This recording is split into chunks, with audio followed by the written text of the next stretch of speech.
தானியேல் தீர்க்கதரிசன புஸ்தகத்திலிருந்து சில முக்கியமான பாடங்களை நாம் இன்றைக்கு கற்றுக்கொள்ளப் போகிறோம்.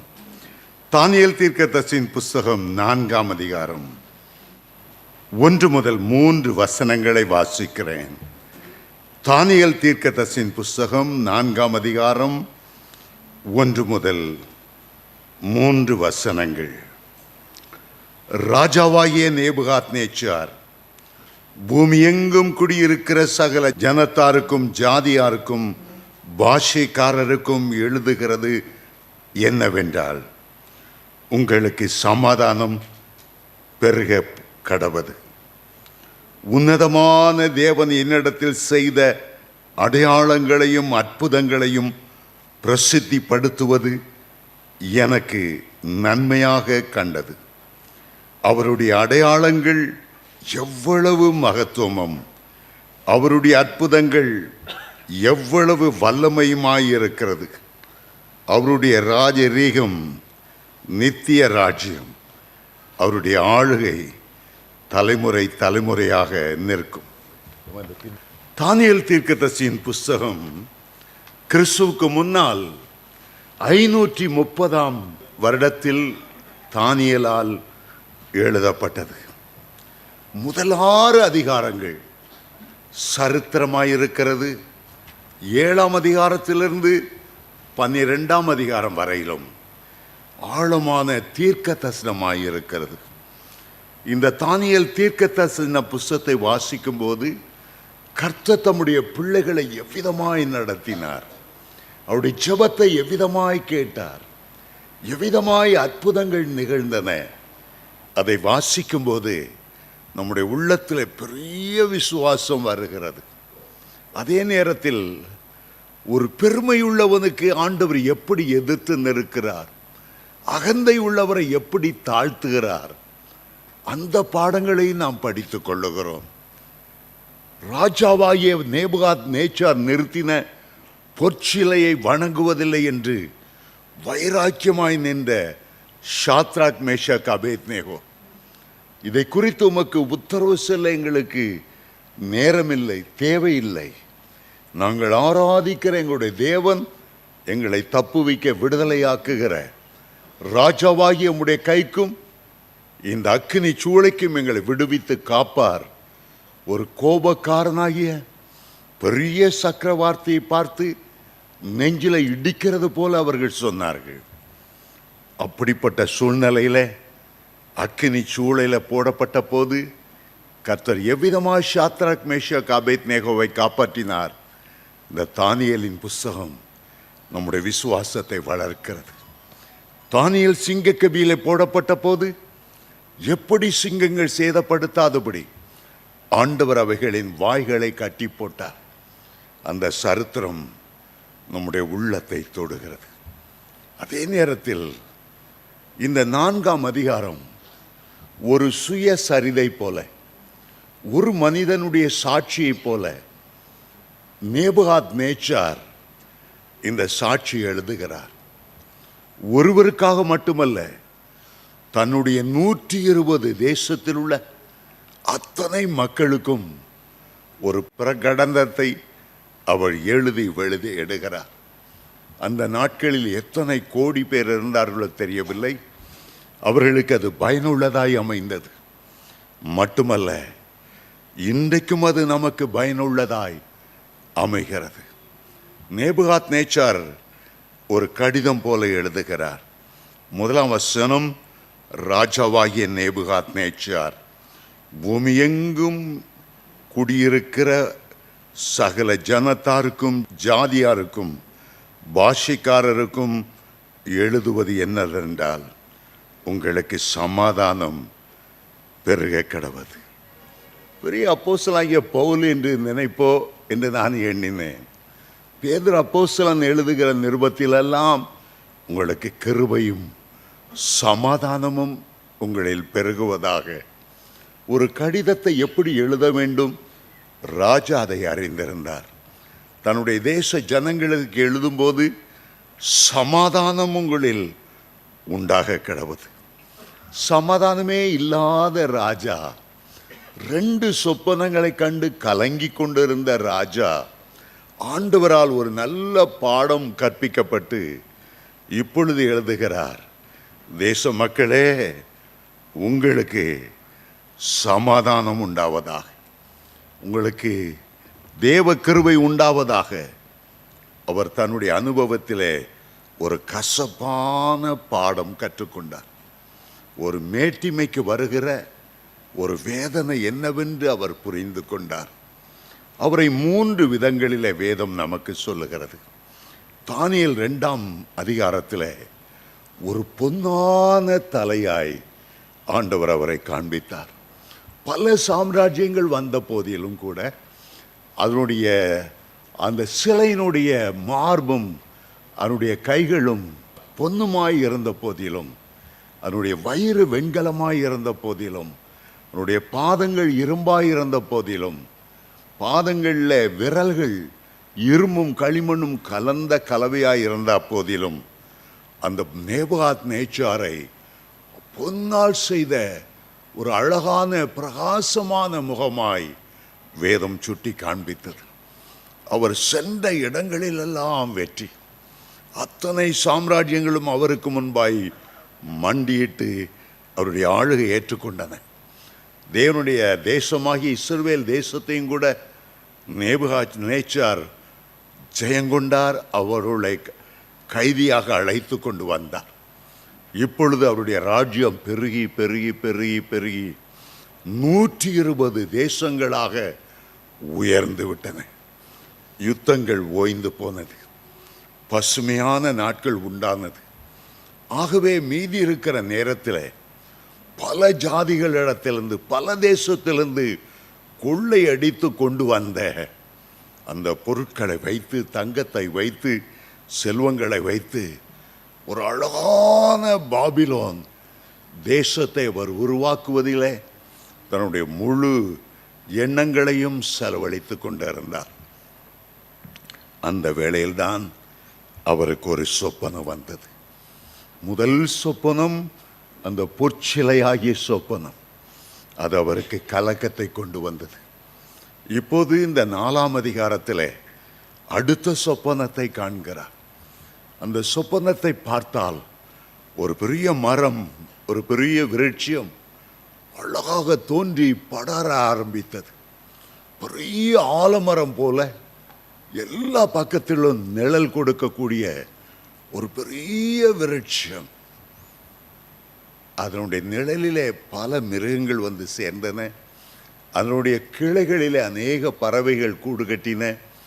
அதில் உள்ள பழங்களை மிருகங்களும் மனிதரும் பறவைகளும் அதை புசித்து மகிழ்ந்தார்கள். இப்பொழுது அவர் ஒரு விருட்சத்துக்கு ஒப்பாக சொல்லப்படுகிறார். வேதாமத்திலே மனிதரை மரங்களுக்கு ஒப்பிட்டு பேசுகிறதை பார்க்கிறோம். இரவும் பகலும் அவருடைய வேதத்தின் மேல் தியானமாயிருக்கிற மனுஷன் பாக்கியவான். அவன் நீர்க்கால்கள் ஓரமாய் நடப்பட்டு தன் காலத்தில் தன் கனியை தந்து இலையுதிராதிருக்கிற மரத்தை போல இருப்பான். மரத்துக்கு மனுஷனை வேதம் ஒப்பிட்டு சொல்லுகிறது. அதுபோல ஒரு பிறவிக்குருடனை ஆண்டவர் குணமாக்கினார். எதையாகிலும் பார்க்கிறாயா என்று கேட்டார். அவன் சொன்னான், நடக்கிற மனிதரை மரங்களைப் போல பார்க்கிறேன். ஆண்டவர் அவனுடைய கண்களை மீண்டும் தொட்டார். அப்பொழுது மனிதரை மனிதராக காண்டார். இயேசு கிறிஸ்து கூட தன்னை குறித்து சொல்லும்போது, பச்சை மரத்துக்கு இவைகளை செய்வார்களானால் பட்ட மரத்துக்கு எவைகளை செய்ய மாட்டார்கள். ஏசாயா 11ஆம் அதிகாரம் 1, 2, 3 வசனத்தை வாசிக்கும் போது, ஈசாய் என்ற மரத்திலிருந்து ஒரு ஒரு ஒரு ஒரு ஒரு ஒரு வேர் எழும்பி அது துளிர்க்கும், அது செழிக்கும். இயேசுவை குறித்து ஈசாய் என்னும் அடிமரத்திலிருந்து வந்த வேரிலிருந்து வந்த ஒரு கிளை பல வேத பகுதிகளிலே மனுஷரை பல வகையான மரங்களுக்கு ஆண்டவரை ஒப்பிட்டு பேசுகிறார். இங்கே நேபுகாத் நேச்சார் ஒரு பெரிய மரம், தளிர்விட்டு துளிர்விட்டு அப்படியே நிரப்புகிற ஒரு பெரிய மரம். அப்பொழுது பரலோகத்திலிருந்து ஒரு காவலாளன் இறங்கி வந்தான். அந்த மரத்தைக்கு ஒரு நியாய தீர்ப்பை கொடுத்தான். இந்த மரம் வெட்டப்பட்டு போகட்டும், அடிமரம் மட்டும் இருக்கட்டும், உள்ள மிருகங்கள் பறவைகள் ஆங்காங்கே பறந்து போகட்டும், சில காலம் வரும் வரைக்கும் இந்த மரம் வெட்டப்பட்ட நிலைமையில இருக்கும். ஒரு காவலாளன் பறந்து வந்து ஒரு 7 ஆண்டுகள் அந்த மரத்துக்கு ஒரு நியாய தீர்ப்பை அவன் சொன்னான். மாத்திரமல்ல, இந்த மரத்துக்கு வர நியாய தீர்ப்பு என்ன, நேபுகாத் நேச்சாருக்கு ஒரு வரப்போகிற நியாய தீர்ப்பு என்ன? 7 வருடங்கள் புத்தி சுயாதீனமற்றவனாய் அவன் வாழப்போகிறான். அரண்மனை விட்டு வெளியே போய் மாடுகளைப் போல புல் மேய போகிறான். அவனுடைய விரல்கள் எல்லாம் ஆகாயத்து பறவைகளைப் போல மாற கிடவது. இப்பொழுது அதே விருட்சம் ஒரு மிருகமாய் மாறிவிட்டது. பொற்சிலையாய் கம்பீரமாய் நின்ற அந்த சிலை இப்பொழுது ஒரு விருட்சத்துக்கு ஒப்பிடப்பட்டது. அதற்கு பிறகு மிருகத்துக்கு ஒப்பிடப்பட்டது. 6ஆம் நாளிலே ஆண்டவர் மிருகத்தை உண்டாக்கினார். அதே நாளிலே மனுஷனையும் உண்டாக்கினார். மனுஷனுக்கு மட்டும் தேவ சாயலை, தேவ ரூபத்தை, தேவ சுவாசத்தை கொடுத்தார். மிருகத்துக்கு அது கொடுக்கப்படவில்லை. ஆண்டவர் மனுஷனை தெரிந்து கொண்டார், சாத்தான் மிருகத்தை தெரிந்து கொண்டார். எப்போதுமே ஆண்டவர் நம்மை தேவ சாயலாய் பார்க்கிறவர். ஆனால் மனுஷனுக்குள்ளே கோபத்தை கொண்டு வருகிறான், எரிச்சலை கொண்டு வருகிறான், அவன் மிருகமாய் மாறுகிறான். அநேகர் சொல்வதை கேட்கலாம், என்னிடத்தில் விளையாடாதே, நான் மிருகமாகி விடுவேன். சிலர் குடித்து விட்டு வந்தால் மனுஷனுக்கும் மிருகத்துக்குமே வித்தியாசம் தெரியவில்லை. தேவ சாயல் உண்டு, பிசாசின் சாயல் உண்டு, மிருகத்தின் சாயலும் உண்டு. தானியேல் 7ஆம் அதிகாரத்தில் 4 சாம்ராஜ்யங்களை குறித்து சொல்லும்போது சில ராஜ்யங்கள் சிங்கத்துக்கு ஒப்பான மிருகம் போல இருந்தது, சில ராஜ்யங்கள் கரடிக்கு ஒப்பான முகச்சாயல இருந்தது, சில சிவிங்கை என்று சொல்லப்படுகிற லெப்பர்ட் அந்த சாயல்ல இருந்தது. 2ஆம் அதிகாரத்திலே பலவகை உலோகங்களால் பல சாம்ராஜ்யங்களை சுட்டி காண்பித்தவர் 7ஆம் அதிகாரத்தில் பல மிருகங்கள் மூலமாய் ராஜ்யங்களை சுட்டி காண்பித்தார். பழங்காலத்து சர்வாதிகாரிகள், தாங்கள் நினைத்ததை செய்கிறவர்கள், நீரோ போன்ற கொடுங்கோன் மன்னர்கள் மிருகத்தனமாக அரசாண்டார்கள். இப்பொழுது நேபுகாத் நேச்சாருடைய நிலைமை மிருகமாக போகிறான். 1 வருஷம் 2 வருஷம் அல்ல, 7 வருடங்கள் அவன் மிருகமாய் இருப்பான் என்பதை குறித்து இந்த சொப்பனம் அவனுக்கு வெளிப்படுத்தப்பட்டது. தன் தேசத்தில் உள்ள பல ஞானிகளை அழைத்து அந்த சொப்பனத்துக்கு அர்த்தத்தை தெரிவிக்க கூடுமா என்று பார்த்தான். யாராலும் தெரிவிக்க முடியவில்லை. கடைசியில தானியேல் அங்கே அழைக்கப்பட்டார். தானியேல், இது ஒரு பயங்கரமான சொப்பனம், ராஜா விரும்பவே மாட்டான், கலக்கத்தை உண்டாக்குகிற சொப்பனம், நேரடியாய் சொல்ல முடியாது, ஆனாலும் சத்தியத்தை மறைக்க விரும்பவில்லை. இந்த அதிகாரத்தில் பார்க்கும்போது ஒரு கோபக்காரனாகிய ராஜாவுக்கு எவ்வளவு ஞானத்தோடு அந்த சொப்பனத்தின் அர்த்தத்தை தானியேல் விவரித்தார் என்று வாசிக்கும் போது நம்முடைய உள்ளம் ஆச்சரியப்படுகிறது. தானியேலுக்கு அவ்வளவு ஞானத்தை ஆண்டவர் கொடுத்து கருகலான சத்தியத்தை வெளிப்படுத்தினது மட்டுமல்ல, ராஜாவை உணர்த்துகிற விதத்திலே அழகாக அவர் சொன்னதையும் நாம் பார்க்கிறோம். 1 வருடம் கடந்து சென்றது. ஒரு நாள் பாபிலோன் ராஜாவாகிய நேபுகாத் நேச்சார் தன்னுடைய அரண்மனையின் ஒப்பரிக்கையில் உலாவிக் கொண்டிருந்த போது தன்னை அறியாமல் ஒரு பெருமை அவருக்குள்ளே வந்தது.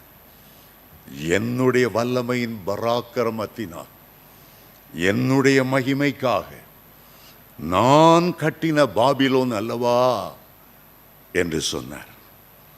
அந்த பெருமையான வார்த்தைகள் வந்த பொழுதிலிருந்து ஆண்டவருடைய சத்தம் உரைத்தது, நேபுகாத்நேச்சாரே, நீ அரசாங்க பதவியில் இருப்பதை விட்டு இப்போது நீ துரத்தப்படுகிறாய்.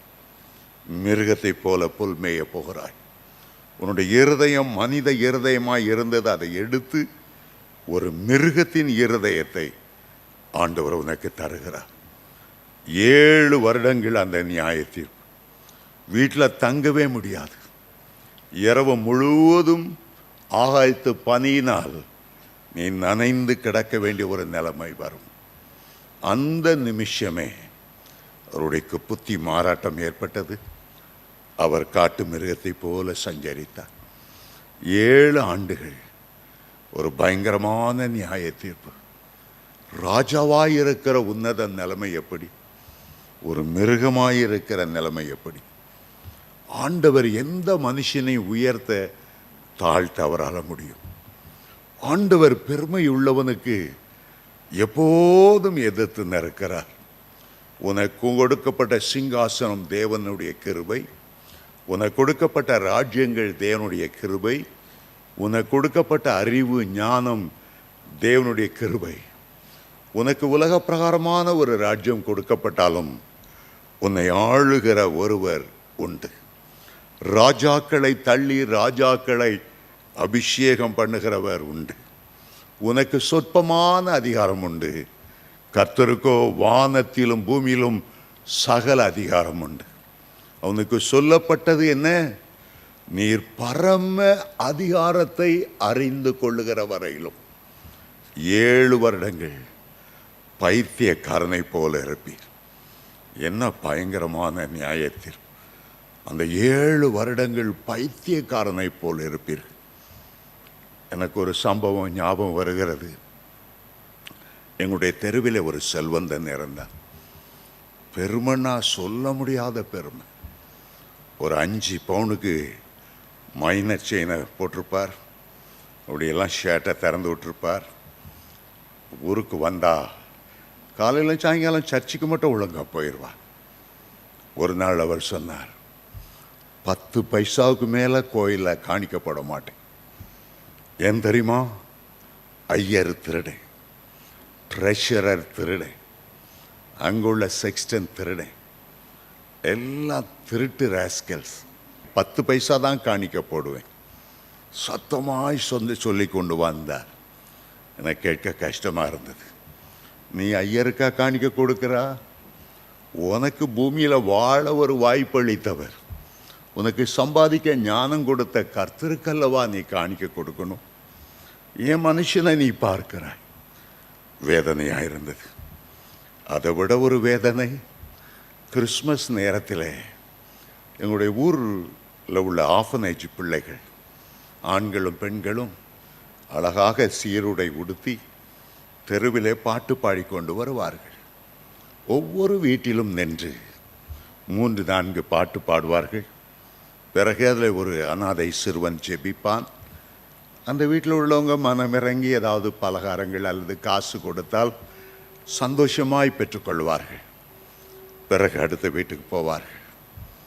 இவன் இந்த செல்வந்தன் தன்னுடைய வீட்டு படியிலிருந்து ரொம்ப சத்தமாய் ஒரு வார்த்தை சொன்னான். எந்த வேசி கள்ளன் பெற்ற பிள்ளைகள் இவர்களோ தெரியல, எந்த வேசிக்கு பிறந்த பிள்ளைகளோ தெரியவில்லை. இதுகளெல்லாம் அங்கே ஆஃபனையில் கட்டி போட்டு சாப்பாடு போட வேண்டியதானே, இதுகளுக்கு இந்த பாட்டு ஜெபம் வேண்டி கிடக்கிறது. இந்த கிராம மக்கள் பார்த்து கொண்டு இருந்தார்கள். துணிகரமாய் சொன்னான். இந்த பிள்ளைகள் ஒவ்வொரு வீடாய் பாடி அவனுடைய வீட்டு வாசல் வந்தபோது தன்னுடைய வீட்டுக்குள்ளே போய் கதவை மூடிக்கொண்டான். இந்த பிள்ளைகள் பாடி பாடி பாடி, அது பெரிய செல்வந்தனுடைய வீடாக இருந்தபடியால் அதிகமாகவே பாடி பாடி நின்று கொண்டு இருந்தார்கள். கதவு திறக்கப்படவில்லை. பக்கத்தில் உள்ள வீட்டில் உள்ளவங்க சொன்னாங்க, என் பிள்ளைகளா வீணா தொண்டை தண்ணியை கொடுத்து பாடுறீங்க, அங்கே தான் கதவு திறக்கலையே, அடுத்த வீட்டுக்கு போங்க. அதுக்கு பிறகு அந்த பிள்ளைகள் போனார்கள். அரை மணி நேரமானது. அந்த செல்வன் கதவை திறந்து கொண்டு தெருவிலே வந்தான். எப்படி வந்தான் தெரியுமா? நிர்வாணமாய் வந்தான். எப்படி வந்தான் தெரியுமா? பைத்தியக்காரனாய் வந்தான். தெருவிலே குறுக்க நெடுக்க ஓடினான். அரை மணி நேரத்துக்குள்ள தேவனுடைய நியாய தீர்ப்பு. எத்தனை பயங்கரமான நியாய தீர்ப்பு! அருமையான தேவனுடைய பிள்ளைகளே, கர்த்தருக்கு விரோதமாய் பெருமை பாராட்டும் போதோ, மற்றவர்களை அலட்சியமாய் நடத்தும் போதோ, சில வேளைகள் பயங்கரமான நியாய தீர்ப்பு வந்து விடுகிறது. சில பாடங்கள் படிப்பதற்கு மிக கசப்பான பாடங்களாக இருக்கின்றன. நேபுகாத் நேச்சாரும் அப்படித்தான் கற்றுக்கொண்டார். எங்களுடைய கிராமத்திலிருந்து செல்வந்தன் மரண பரியந்த பைத்தியக்காரனாக இருந்தார். பிள்ளைகள் அவனை ஏற்றுக்கொள்ளவில்லை. ஹோட்டலில் போடுற எச்சிலையை நக்கக்கூடிய அளவு அவனுடைய நிலைமை பரிதாபமாக இருந்தது. அவனுடைய சொத்துக்களை எல்லாம் ஒரு பிள்ளை கள்ளத்தனமாய் அபகரித்து கொண்டார்கள். ஒரு பிள்ளை ஏற்றுக்கொள்ளாத ஒரு பரிதாபமான மரணம். பெருமையுள்ளவர்களுக்கு ஆண்டவர் எதிர்த்து நிற்கிறார். மற்ற யாருக்கும் ஆண்டவர் எதிர்த்து நிற்பதில்லை. ஒரு கொலைகாரன் கூட ஆண்டவருடைய பாதத்தை கட்டி அணைத்து, தெரியாமல் செய்துவிட்டேன், எனக்கு இறங்கும், ஆண்டவர் மன்னித்து விடுவார். ஆண்டவர் எந்த ஒரு பாவியையும், கண்ணீரோடு மனம் திரும்புகிற எந்த பாவியையும் அவர் புறக்கணிப்பதில்லை. ஆனால் அவர் புறக்கணிக்கக்கூடிய ஒரு ஆள், அவனுக்கு பாடம் கற்றக்கூடிய ஒரு ஆள், அவன்தான் பெருமைக்காரன். யாரையும் ஆண்டவரை எதிர்த்து நிற்பதில்லை. பெருமை உள்ளவர்களையோ கர்த்தர் எதிர்த்து நிற்கிறார் என்று வேதம் சொல்லுகிறார். என்னுடைய அனுபவத்திலே எத்தனை சாட்சிகளை சொல்லக்கூடுமானாலும் உங்களுக்கு சொல்லலாம். தாழ்மையோடு ஆண்டவருடைய பாதத்தை பிடிக்க பிடிக்க இறக்கும். பாருங்கள், பரலோகத்தில் ஒரு பெரிய கேருபு என்று சொல்லப்படுகிற தேவதூதன் இருந்தான். அவன் அபிஷேகம் பண்ணப்பட்ட கேருபாம், காப்பாற்றுவதற்கு அபிஷேகம் பண்ணப்பட்ட கேருப். அவ்வளவு அக்கினிமயமான கற்கள் நடுவிலே உலாவி தன்னுடைய சரீரத்தில் அவ்வளவு ஆராதனை வாத்தியங்களை வைத்து ஆண்டவரை மகிமைப்படுத்தினவன். அவனுக்குள் பெருமை வந்தபோது, உன்னதமானவருடைய சிங்காசனத்துக்கு ஏறுவேன், ஆராதனை கூடமாகிய வடதுபுறத்தில் உள்ள சியோன் பர்வதத்துக்கு ஏறுவேன், தன்னை பெருமை பாராட்டின போது அந்த பெருமை ஒரு பெரிய தேவதூதனை ஒரு கீழ்த்தரமான சாத்தானாய் மாற்றிவிட்டது. அந்த பெருமை பரலோகத்தில் இருந்தவனை நரகத்தில் தள்ளினது. அவனுக்கு மீட்பு இல்லாத ஒரு நிலைமை போனது. பெருமை அவ்வளவு ஆண்டவர் வெறுக்கிற ஒரு காரியம். சிலருக்கு தங்களுடைய ஜாதியை பற்றி பெருமை இருக்கும், சிலருக்கு தங்களுடைய படிப்பை சம்பாத்தியத்தை பற்றிய பெருமை இருக்கும், சிலருக்கு என் பிள்ளைகள் அங்கே இருக்காங்க இங்கே இருக்காங்க இவ்வளோ சம்பாதிக்கிறாங்க அதை பற்றி பெருமை இருக்கும். இந்த பெருமையை வரவிடாதபடி கிருபையில் எப்போதும் சார்ந்து கொள்ளணும். ஆண்டவரே, என்னுடைய மேன்மைக்கெல்லாம் உம்முடைய கிருபை தான் காரணப்பா. என்னை தாழ்வில் நினைத்தீர், இவ்வளவாய் நீர் என்னை நடத்தி வர நான் ஏமாத்திரம். தாவீது ராஜா சொன்னார், கர்த்தர் எனக்கு செய்த எல்லா உபகாரங்களுக்காக நான் அவருக்கு எண்ணத்தை செலுத்துவேன். ரட்சிப்பின் பாத்திரத்தை எடுத்து அவருடைய நாமத்தை தொழுது கொள்ளுவேன். யாக்கோபு சொன்னார், நான் இந்த யோர்தானை கடக்கும்போது வெறும் கையுங்கோலுமாகத்தான் கடந்து வந்தேன். ஆனால் ஆண்டவருடைய ஆசீர்வாதம் 2 பரிவாரங்களோடு நான் திரும்புகிறேன். தன்னை தாழ்த்த தாழ்த்த ஆண்டவர் கிருபை அளித்து கொண்டே இருப்பார். திரும்ப திரும்ப வேதத்தில் யாக்கோபு 5:5, 1 பேதுரு 3:8, நீதிமொழிகளில் வர்ற ஒரு காரியம், தாழ்மையுள்ளவர்களுக்கு ஆண்டவர் கிருபை அளிக்கிறார், பெருமையுள்ளவர்களுக்கோ அவர் எதிர்த்து நிற்கிறார். ஒரு பரிசேயன் பெருமையோடு ஜெபம் பண்ண போனான். தன்னுடைய சுய நிதியெல்லாம் சொன்னான். வாரத்தில் 2 முறை உபவாசிக்கிறேன், எனக்கு கொடுக்குற எல்லாவற்றிலும் நான் தசமபாகம் கொடுக்கிறேன். பக்கத்தில் இந்த ஆயக்காரனை அற்பமாய் எண்ணி, இந்த ஆயக்காரனை போல இல்லாமல் இருக்கிறதற்காக ஆண்டவரை ஸ்தோத்தரிக்கிறேன். ஆண்டவரை துதிப்பதிலும் கூட ஒரு பெருமை அவனுக்குள்ளே வந்தது. ஆண்டவர் அவனை புறக்கணித்தார். ஆனால் பாவியாகிய மனுஷன், ஆயக்காரன், கண்களை கூட வானத்துக்கு ஏறெடுக்க துணியாமல் மார்பில் அடித்து கொண்டு, பாவியாகிய என் மேல் கிருபையாயிரும். ஆண்டவர் அவனுக்கு கிருபை பாராட்டினார். அருமையான தேவனுடைய பிள்ளைகளே, எப்போது ஆண்டவருடைய கிருபையில் இருப்பதற்கு ஆண்டவருக்கு முன்பாக உங்களை தாழ்த்துங்கள். ஊழியர்களுக்கு முன்பாக தாழ்த்துங்கள். விசுவாசிகளுக்கு முன்பாக மிகுந்த மனத்தாழ்மையோடு நடந்து கொள்ளுங்கள். மற்றவர்களை உங்களை விட உயர்வாய் எண்ணுங்கள். அவர்கள் படிப்பறிவில்லாமல் இருந்தாலும் அவர்கள் ராஜாதி ராஜாவுடைய பிள்ளைகள். எத்தனை ஏழைகளாய் இருந்தாலும் அவர்களுக்கென்று வைத்திருக்கிற தேவதூதர்கள் தேவனுடைய சமூகத்தை தரிசிக்கிறார்கள் என்று மத்தேயு 18ஆம் அதிகாரம் 10ஆம் வசனத்தில் வாசிக்கிறோம். ஆகவே பெருமை என்பது ஆண்டவர் அருவருக்கிற, வேதனைப்படுத்துகிற ஒரு காரியம். தேவனுடைய பிள்ளைகள் அதை குறித்து எச்சரிக்கையாக இருக்க வேண்டும். நேபுகாத்நேச்சார் அவருடைய உள்ளத்தில் ஒரு கலக்கம் வந்தது. பெரிய பாபிலோன் சாம்ராஜ்யம்தான். அவர் கீழே அனைவரும் தங்களுடைய கிரீடங்களை வைத்து வணங்கினார்கள், உண்மைதான். ஆண்டவர் அவ்வளவு கனத்தையும் மகிமையும் தந்தார். அவனுக்குள்ளே பெருமை வரப்போகிறது. அவன் ஜாக்கிரதையாய் நடந்து கொள்ள வேண்டும் என்பதற்காக முன்னதாகவே இந்த சொப்பனத்தையும் ஆண்டவர் கொடுத்தார். ஆகவே இந்த சொப்பனத்தை கண்டதும் அவனுடைய உள்ளம் கலங்கினது. தானியேல் ஒரு தேவனுடைய மனிதன் என்று அறிந்தும் அவருக்கு இன்னொரு பெருமை, நம்ம தேசத்தில் இல்லாத ஞானியா இவன். இஸ்ரவேல் தேசத்திலிருந்து அடிமையாக ஒரு தெரு நாயை போல இழுத்து கொண்டு வரப்பட்டவன். அவன்கிட்ட பொய்யா நம்ம சொப்பனத்தை சொல்லணும். ஆகவே கல்தேயரை பார்த்தான், ஜோசியக்காரர்களை பார்த்தான், மந்திரவாதிகளை பார்த்தான். அவர்களை அழைத்து, நான் ஒரு சொப்பனம் கண்டேன். முதல்ல கண்ட சொப்பனம் பொன்னான சிலை. சொப்பனத்தை மறந்து விட்டான். அந்த சாஸ்திரிகள்லாம் சொன்னாங்க, சொப்பனத்தை சொல்லும், அர்த்தத்தை சொல்லுவோம். ஆனால் அவனுக்கு சொப்பனம் ஞாபகத்தில் வரல. சொப்பனத்தை சொல்லாமல் அர்த்தத்தை கேட்டான். அவங்க என்ன சொன்னாங்க, சொப்பனத்தை சொல்லும், அப்போ அர்த்தத்தை சொல்லுகிறேன். இப்போ பார்த்தா 2வது சொப்பனத்தை கண்டதை அவங்ககிட்ட சொல்கிறான். முந்தி சொப்பனத்தை சொல்லலை, ஆனால் இந்த 4ஆம் அதிகாரத்தில் சொப்பனத்தை சொல்லுகிறான்.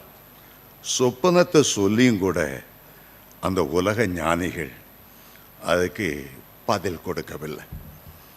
ஞானிகளில் உலக ஞானி உண்டு, உலக தத்துவ சாஸ்திரிகள் உண்டு, பாதாளத்தின் ஞானம் உண்டு, பேய்க்கெடுத்த ஞானம் உண்டு. ஹிட்லருக்கு ஒரு ஞானம் இருந்தது, பிசாசு இடத்துல வந்த ஞானம். தேவ ஜனங்களை கொண்டு குவிக்கும்படி 60 லட்சம் யூதர்களை அவனுடைய பொல்லாத ஞானத்தினாலே, தீய ஞானத்தினாலே, தந்திரமான வழிமுறைகளை வைத்து அவ்வளவு பேரை கொண்டு குவித்தான். சிலருக்குள்ள பேசுகிற ஞானம் பயங்கரமான ஞானம். ஒரு பத்திரிகை மாதந்தோறும் எங்கள் ஆஃபீஸ்க்கு வரும். வாஷா எல்லா ஊழியக்காரர்களை பற்றி கேவலமாக எழுதியிருப்பான். அதை எழுதுற கூட அவ்வளோ ஞானம் அவனுக்கு, அவ்வளோ தந்திரமா ஊழியக்காரரை அப்படி அவமானப்படுத்தி அவங்க தலைமுறையாக ஊழியம் செய்யாதபடி அப்படியே அந்த ஊழியத்தை காலு கீழே நசுக்கிறது போல அந்த பத்திரிகை இருக்கும். நான் யோசிப்பேன், இந்த ஞானத்தை ஆண்டவருடைய சுவிசேஷத்தை எழுத பயன்படுத்தினா எவ்வளோ நல்லா இருக்கும். அப்படி எழுத செய்யும்படி சாத்தான் கர்த்தருடைய ஊழியக்காரர்களுக்கு விரோதமாக. ஆகவே தான் வேதத்தில் வாசிக்கிறோம், வெளிப்படுத்தல் 12ஆம் அதிகாரத்தில் நம்முடைய சகோதரர் மேல் இரவும் பகலும் குற்றஞ்சாட்டுகிறவன் தாழ தள்ளப்பட்டு போனான். சிலருக்குள்ள அந்த குற்றஞ்சாட்டுகிற ஆவி இருக்கும், குறை சொல்லுகிற ஆவி இருக்கும், மற்றவங்களை மட்டம் தட்டணுங்கிற ஆவி இருக்கும். இந்த ஆவிகளெல்லாம் பிசாசின் ஞானத்திலிருந்து வருகிறது. 1 கொரிந்தியர் 1ஆம் அதிகாரத்தில் தேவனுக்கு அடுத்த ஞானத்தை குறித்து வாசிக்கிறோம். தேவனுக்கு அடுத்த ஞானம் உலக ஞானத்தை விட கோடி மடங்கு மேன்மையானது. உலக ஞானிகளை வெட்கப்படுத்தும்படி ஆண்டவர் பைத்தியமானவைகளை தெரிந்து கொண்டார். உள்ளவைகளையும் இல்லாதவைகளையும் அவமாக்கும்படி பலவீனரை அவர் தெரிந்து கொண்டார். வேதத்துக்கு அடுத்த தேவனுடைய பிள்ளைகளுடைய ஞானம் உலகத்தின் பார்வையில் அற்பமாக இருந்தாலும் கர்த்தருடைய பார்வையில் அது விசேஷமாக இருக்கிறது.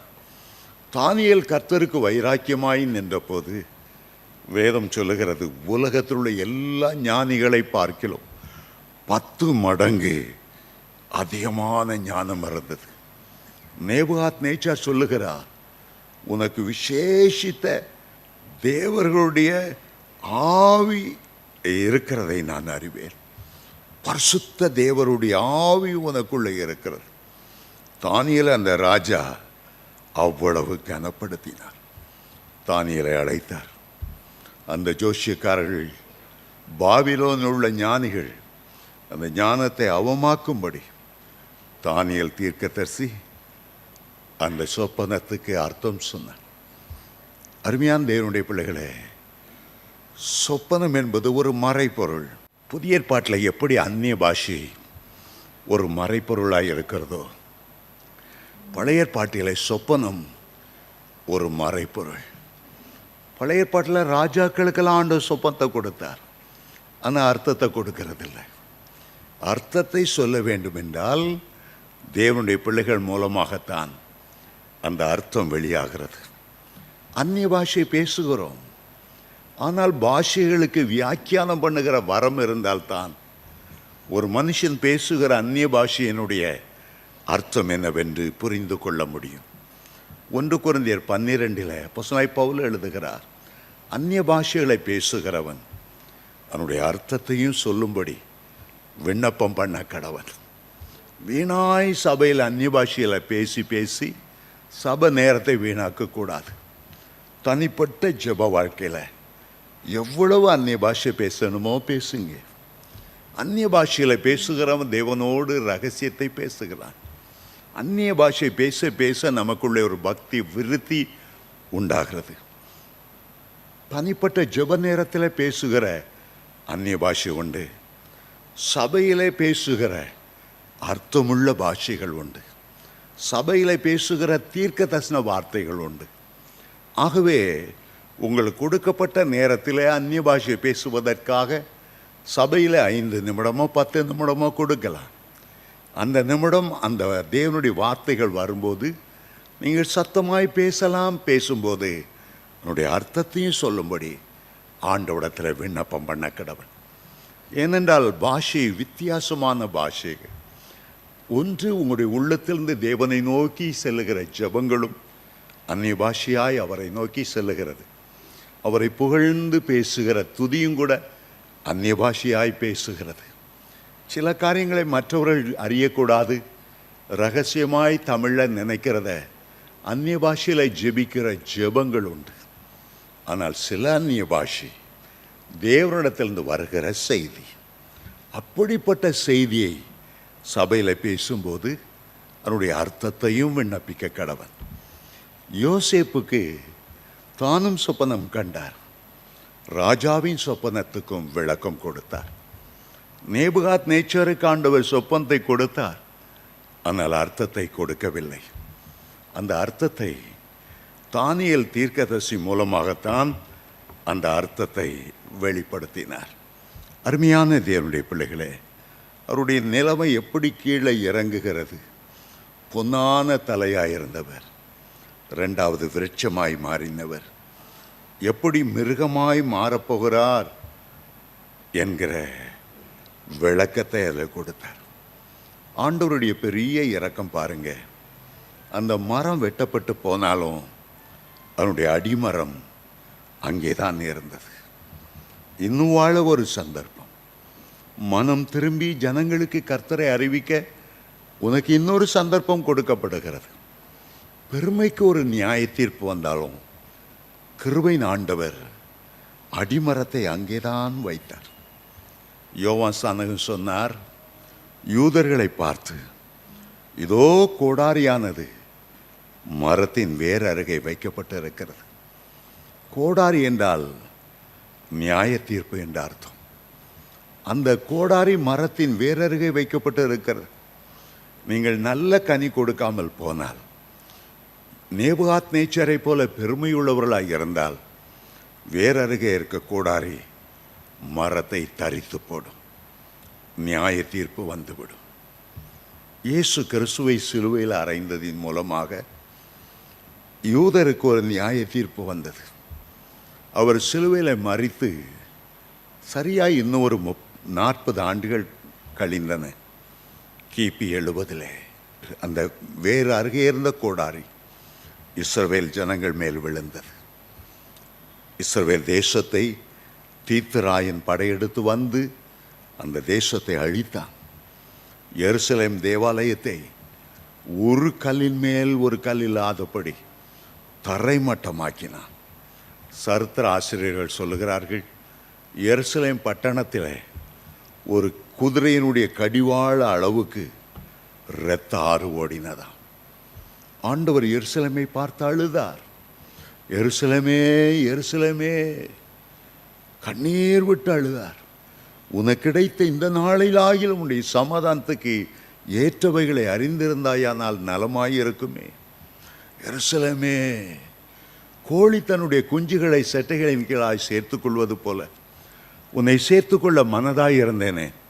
அவர் சிந்தின கண்ணீர் நியாய தீர்ப்பாய் மாறினது. யூதர்கள் எல்லாம் இஸ்ரவேல் தேசத்தை விட்டு துரத்தப்பட்டு போனாலும் அந்த அடிமரம் அங்கே தான் இருந்தது. ஆண்டவருடைய கிருபை. ஏறக்குறைய 1870 ஆண்டுகள் கடந்து போனது. அடிமரம் துளிர் விட ஆரம்பித்தது. 1948 வருடம் மே மாதம் 14ஆம் தேதி அதுவரை மொட்டையாயிருந்த அடிமரம் மீண்டும் அது துளிர்த்தது. நேபுகாத் நேச்சாருக்கு 7 ஆண்டுகள் துளிர்க்காமல் அப்படியே நின்றது. மொத்த 7 ஆண்டுகள் அவர் புத்தி சுயாதீனமற்றவராய் இருந்தார். வேதத்தில் அதை வாசிக்கும்போது எப்படி மேசியாவை குறித்த தீர்க்க தரிசனம், எருசலேமை குறித்த தீர்க்க தரிசனம், எப்படி நேபுகாத் நேச்சாரை குறித்த தீர்க்க தரிசனங்கள் எல்லாம் நிறைவுற்றது என்பதை நாம் அறிகிறோம். இந்த நேபுகாத் நேச்சாருடைய பேரன் அதே தவறை செய்தான். அவன் வைப்பாட்டிகளோடு குடிக்கும்போது ஆண்டவர் அதை பற்றி கவலை கொள்ளவில்லை. அவன் உண்டு, அவனுடைய குடிகார பார்ட்டி உண்டு, அவனுடைய வைப்பாட்டிகள் உண்டு. ஆனால் அவன் பெருமையில் என்ன செய்தான்? தன்னுடைய அரண்மனையில் அவ்வளவு பாத்திரங்கள் இருந்தாலும் தேவனுடைய ஆலயத்திலிருந்து கொண்டு வரப்பட்ட பாத்திரங்களை எடுத்துட்டு வர சொன்னான். அதை தீட்டுப்படுத்த வேண்டும், அதை பரிசுத்த குலைச்சலாக்க வேண்டும். தேவனுடைய ஆலயத்தில் உள்ள பாத்திரங்கள் தேவனுக்கென்று பிரதிஷ்டை பண்ணப்பட்டவைகள். நீங்கள் தேவனுடைய ஆலயமாய் இருக்கிறீர்கள். உங்களுடைய சரீரங்கள் கர்த்தருக்கென்று பிரதிஷ்டை பண்ணப்பட்டவைகள். அவைகள் பரிசுத்தமாய் இருக்க வேண்டும் என்று ஆண்டவர் விரும்புகிறார்.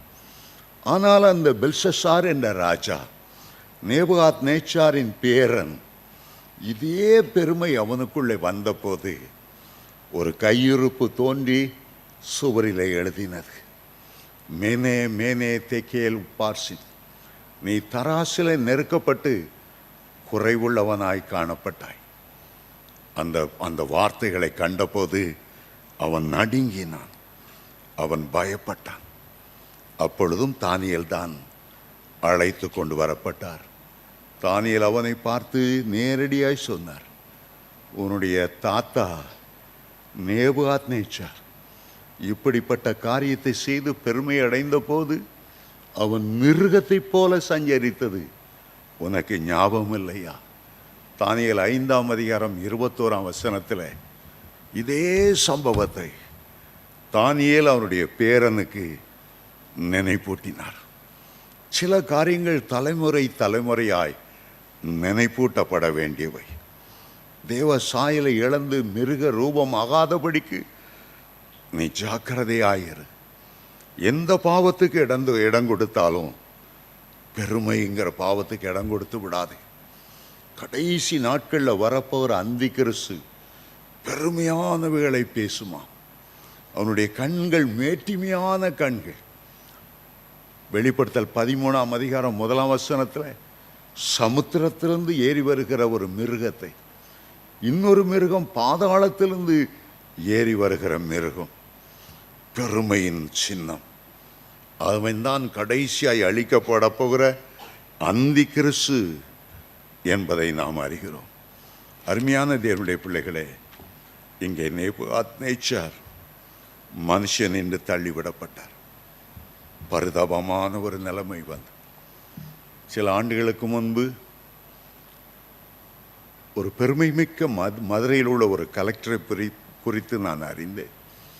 அவர் ஒரு இந்து பிராமணனாக இருந்தார். பெருமையோடு அந்த கலெக்டர் வேலையை செய்தார். ஒரு நாள் அவர் தூங்கும்போது அவருடைய நரம்பை லேசாக இழுத்தது போல இருந்தது. மனைவியை பார்த்து சொன்னார், யாரோ என் நரம்பை இழுக்கிறது போல இருந்தது.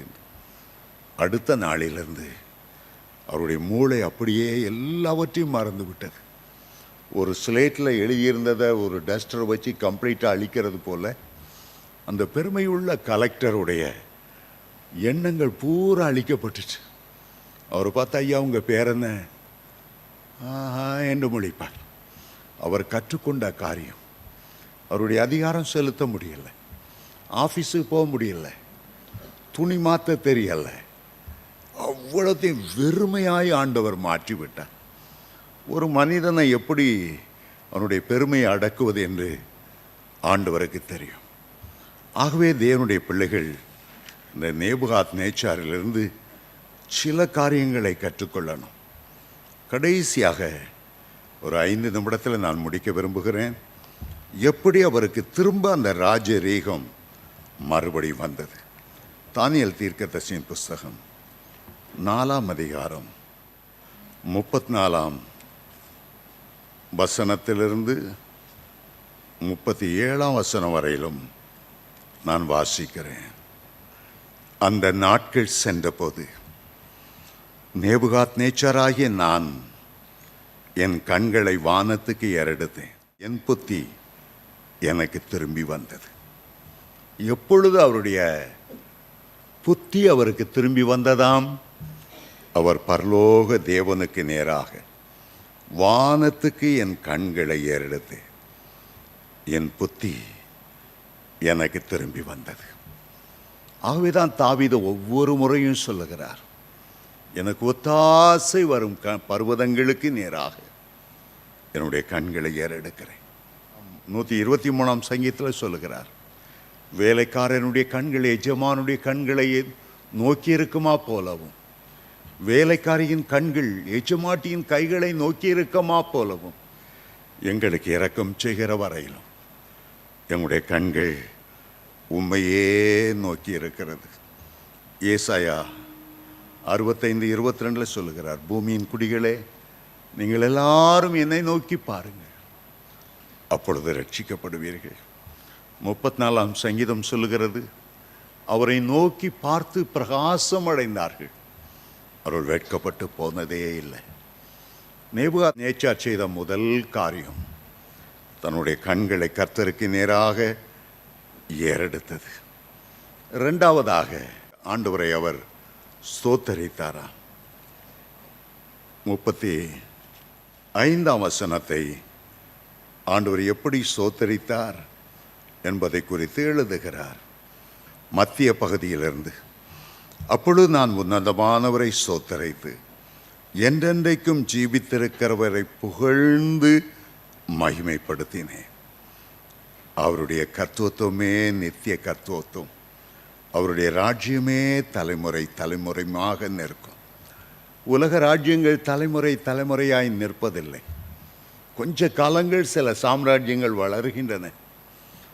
ஒரு காலத்தில் எகிப்து சாம்ராஜ்யம் ஆகா ஓகோ என்று இருந்தது. அசிரிய சாம்ராஜ்யம் தோன்றினது. பிறகு பாபிலோன் சாம்ராஜ்யம் வந்தது.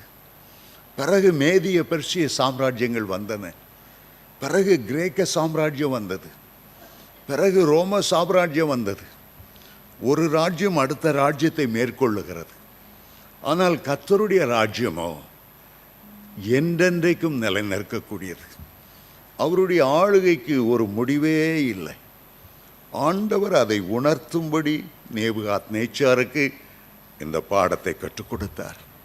அவர் ராஜாக்களை தள்ளி ராஜாக்களை அபிஷேகம் பண்ணுகிறவர். எளியவனை புழுதியில் எடுத்து இருந்து உயர்த்தி சிங்காசனத்தில் அமர பண்ணுகிறவர். அவர் ராஜ்ய பாரத்துக்கு ஒரு முடிவே இல்லை. அவர்தான் துதிக்கப்படக்கூடியவர். ஆகவே முதலாவது கண்களை ஏறெடுத்தார். இரண்டாவது ஆண்டவரை புகழ்ந்து அவரை மகிமைப்படுத்தினார். மூன்றாவதாக பரம அதிகாரத்தை அறிந்தார். தனக்கு மேல் இருக்கிற ஒரு நித்திய ராஜ்யத்தை, அந்த நித்தியத்தை அரசாளுகிற கர்த்தாதி கர்த்தரை உணர்ந்தார். இவ்வளோ காரியம் அவர்கள் செய்தார். அதோடு அவர் முடித்து விடவில்லை. ஆண்டவரை குறித்த ஒரு சாட்சி எழுதும்படி அவர் சித்தமானார். அதைத்தான் நாம் ஆரம்ப வசனத்திலேயே 4ஆம் அதிகாரம் 2ஆம் வசனத்தில் அவருடைய சாட்சியை குறித்து வாசிக்கிறோம். உன்னதமான தேவன் என்னிடத்தில் செய்த அடையாளங்களையும் அற்புதங்களையும் பிரசித்திப்படுத்துவது எனக்கு நன்மையாக கண்டது. அவருடைய அடையாளங்கள் எவ்வளவு மகத்துவமும் அவருடைய அற்புதங்கள் எவ்வளவு வல்லமையுமாய் இருக்கிறது. அவருடைய ராஜ்யம் நித்திய ராஜ்யம். அவருடைய ஆளுகை தலைமுறை தலைமுறையாக நிற்கும். தன்னுடைய சாட்சியை அவர் எழுதி வைத்தார். அநேகருக்கு சாட்சிகள் உண்டு, நமக்குள்ளே அடக்கி வைத்துக் கொள்ளுகிறோம். ஆனால் சாட்சி சொல்ல சொல்ல நாம் தேவனை மகிமைப்படுத்துகிறோம், கர்த்தருடைய நாமத்தை உயர்த்துகிறோம். ஆண்டவர் நமக்கு செய்த நன்மைகளை சாட்சியாக சொல்லும்போது மற்றவருடைய விசுவாசம் பலப்படுகிறது. இவர்களுக்கு கேன்சர் நோயை குணமாக்கினவர், இவர்கள் வேலையில்லாத நேரத்தில் நல்ல வேலையை கொடுத்தவர், இவர்கள் பொருத்தனை பண்ணி ஜெபித்த போது குழந்தை செல்வங்களை கொடுத்தவர், ஏன் எனக்கு செய்ய மாட்டார்? உங்களுடைய விசுவாசம் பலப்படுகிறது. இன்றைக்கும் உங்களுடைய சிலர் மிருகங்களை போல தங்களுடைய பிள்ளைகள் அலைகிறத பார்க்கலாம். ஹிப்பி போல தெரிஞ்சு பல்லு கூட விளக்காம இப்படியே நாடோடிகளாய் தெரிகிறத பார்க்கலாம்.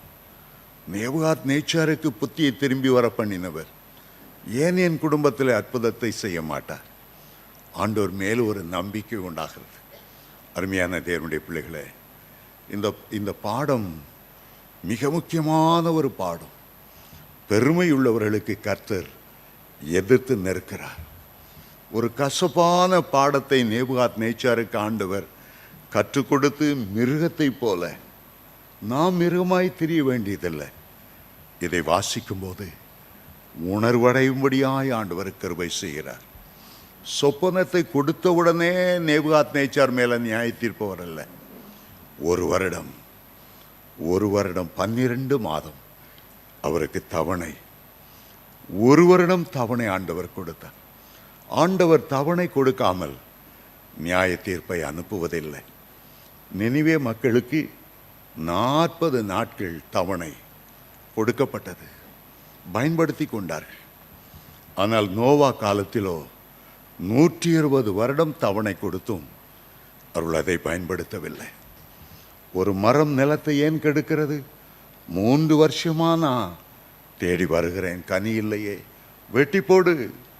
தோட்டக்காரன் சொன்னான், இல்லை இல்லை, இன்னும் ஒரு வருடம் நான் கொத்தி எரி போடுவேன், நிச்சயமாய் அது நல்ல கனி கொடுக்கும். இந்த கிருபை நாட்கள் நமக்கு கொடுக்கப்பட்ட தவணையின் தருணங்கள். இதை பயன்படுத்தி கொள்ளும்போது என்றென்றைக்கும் கர்த்தர் உங்களை ஆசீர்வதிப்பார்.